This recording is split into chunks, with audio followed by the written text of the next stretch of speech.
nti abantu bonna abasobodde okutandika business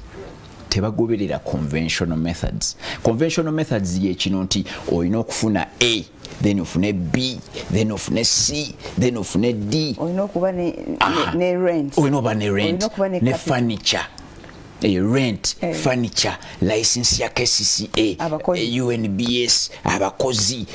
jangu bakutereko wallpaper, tekamu kapeti, bifana ne bulungi, then kubyayo poster. Abantu abagala okutandika business ebyo si bibaliko. Bo mindset yabwe ekyukamuko. So conventional methods zizikyasinze okulemesa abantu wano business. So waliwo ebintu ebitera okutulemesa okutandika ninge ekimu ku byo ye conventional thinking. Omuntu okulowooza nti ya kutandika baby care. Home eyo deke eyo license nagijawa ate neetaaga ki ngenga ayine wakaawe oba olyawo tewaliwo n'abantu oli mutuufu nnyo. So plan egamba nti nakizudde nti senga nsooka nembuulira ku abantu ebintu nga bisatu ebitulemesa okutandika. Abantu wetuviira wano Farida, abantu balina kutandikirawo. Tebajja tandika kawungeezi, tebajja tandika nchoba next week. Bajja kuzuula kubanja nakuwa sample examples zibayinza okukola nga takirowooza nako naye nga asobola. Naye ebimu ku byenzudde njayo okwogera ku bintu nga bisatu ebiyinza okubalemesa nga ndaba bwe babijjawo bajja tandika okutambula. Ekisookera ddala ye impatience. Nti wali okigenderedde Farida nti fenna twali tubaddeko mu line eya jam.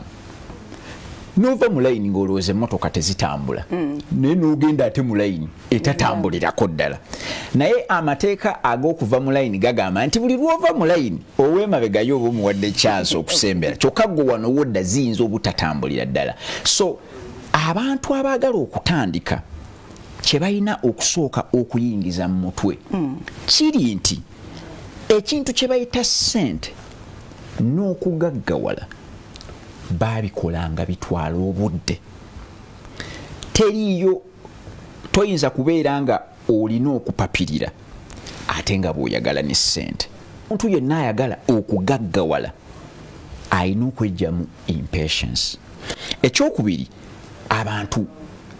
bawanika mangu to give up easily. Abantu bonna abaludde mu mirimu abatandise obuntu ne babulwamu bagenda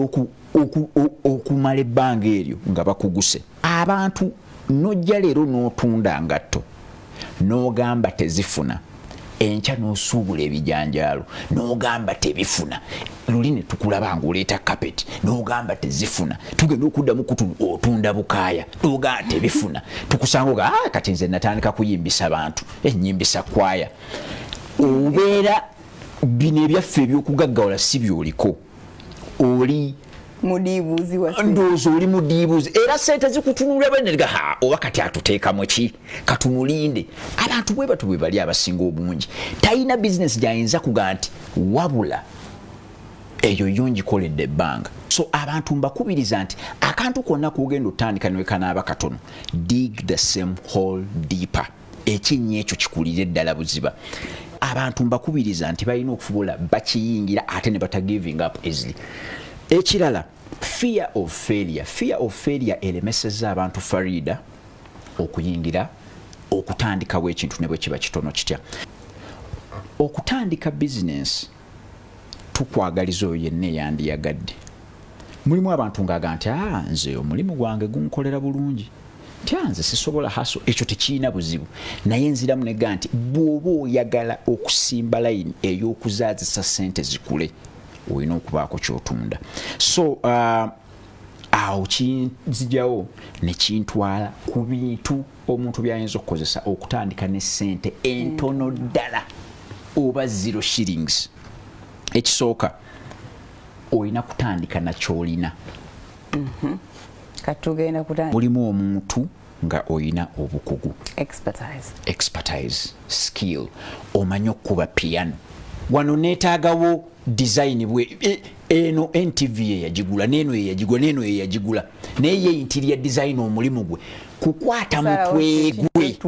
ono ye capital we akwata capital we n'atereza entebe zino n'agamba kati kano kabeere wane mabega kano katuule kungulu ekintu ky'omanyi olonchinga from there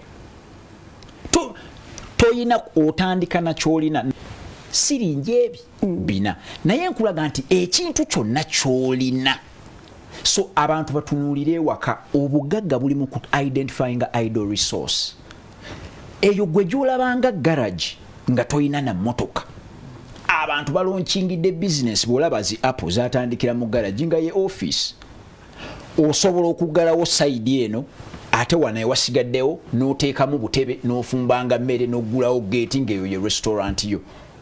eno fixation ey'okugamba nti ffenna tulina kujja tutandikire wakati mu kibuga mu arcade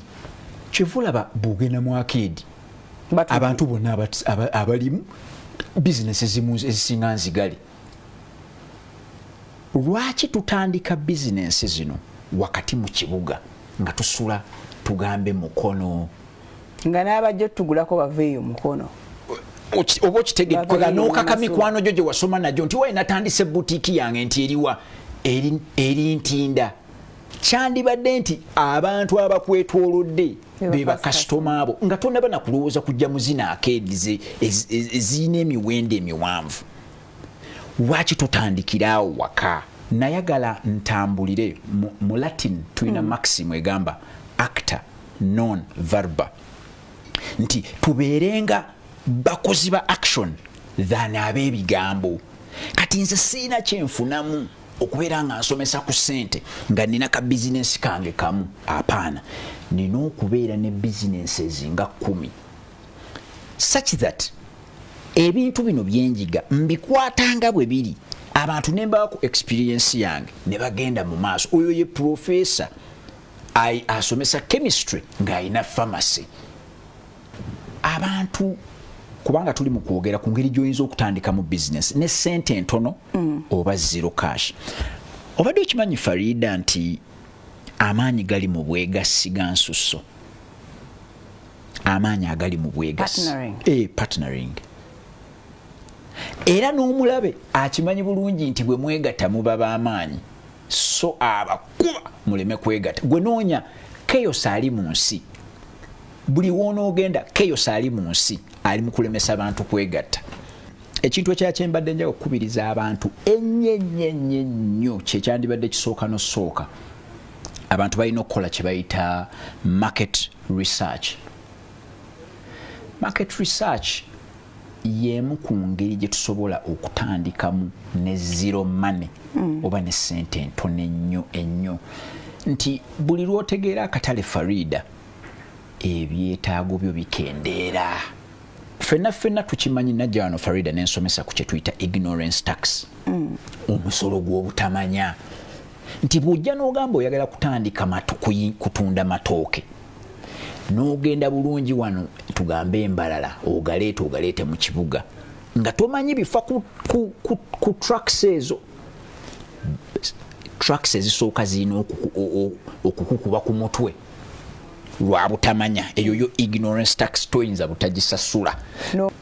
so toyinza kutandika kintu kyonna nga tokebedde nabadde njagala okumaliriza wano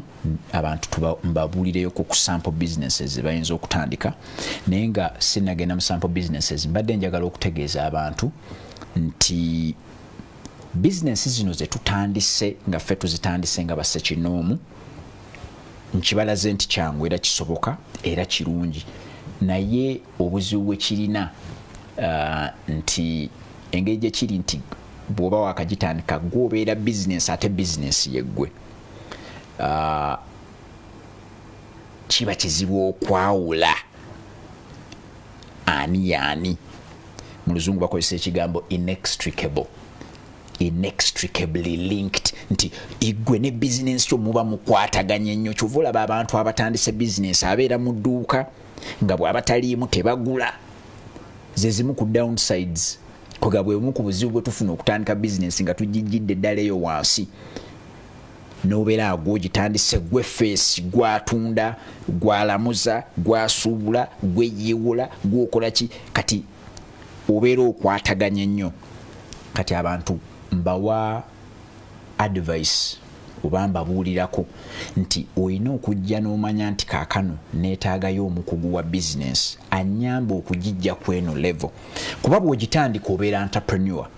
gwe tuyita entrepreneur so business zammwe muziwe omukisa okukula muziveemu omuntu agenda kuŋŋamba era kino bakyogera nnyo naye ensi ensinga osiika capati eyo bwe naavaawo teefe era abantu ne bagamba nti teri kintu kigenda kwavuwaza abantu nga perfectionism buli lw'otandika okwerowooza nti gwe osiika capati esinga kiva mu kubeera nti olugero lw'Abaganda lwe bagamba atannayitaayita yatenda nnyina okufumba tolumanyi nako toluwuliranga nako tomanyi na kye lutegeeza saagala otye nti nno ekintu ky'oli mu kukola already waliwo abaakikola kampani zonna nkutwala nnyo wano ku Kampala Road ne nkugamba nti obadde okimanyi nti Absa Bank ne Bank of Baroda zonna banks nezisharinga ekikomera ku Kampala Road kyokka opposite waliwo Tropical Africa nayo eddiridde housing finance ate waliwo Diamond Trust Bank oluvaawo bwoti nojja ng'otambula osanga Cairo oba wakajibuuka bwotuka Equity ekola kiwano Equity ekola kiwano oluva ku Equity DFC ekola Mapere ekola kiwano banka ziddinganye banka zo zaakimanya oba business ennene zo zaakimanya era ne bw'olaba share ebeera wano side waliwo Total naye toliwulirayo nti waliwo eyaze n'akasuka owa Total yakutte ekiyinja najja n'akuba ekipande kya share mbulwaki bo oba baseera oba tebaseera era bana aba campaign politics bali mu naye aba Total eba waggulu share eri wansi teryayuza posta ya munne tewabangawo ku record kikonde nti oyo wa Total ono wa share bali mu kulwana naye nga basigala batunda ku lwaki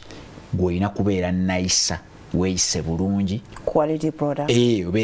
obeera naisa n'obeera faster n'obeera cheaper bintu bisatu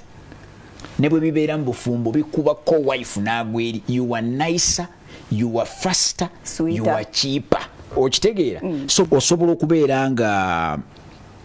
music lessons nazogeddeko abamanyi computer osobola okubeera nga omanaginga social media z'abantu nga gwobateerayo obuntu n'osabira nno ddala ssente waliwo omulimu gw'endaba ogugenda okukola ennyo ssente wano e Uganda naye abantu tebannagutandika errand service errand kwegamba n'oyamba abantu abali mu ofiisi okugenda okubagulira ebintu mu katale n'obibawa n'oyamba abantu kwegamba go running errands oli bw'aba ayagadde okubaako byagula okubaako byatwala ewaka bodaboda zitandise okikola bodaboda zirunninga nnyo errand kubanga olaba nti buli omu agamba nti nze bwe mba njagala nakati nkubira John oyo kyali mu kukola bakiyita errand abantu bwe baba bakubira nnyo amasimu nga ba breakings up kitegeeza bakulabamu omutima ogukamfutinga osobola okubeera marriage counselor oba relationship coach abantu okukubira amasimu neyankyaye yandeseewo abasajja bazibu abikugamba kubanga akulaba nti gwe omutima gwo munene gusobola okwetika ebizibu ebibyo n'ebibye ebyo no business nene ne lwakuba kati abantu bagenda okusaasira tebasaba ssente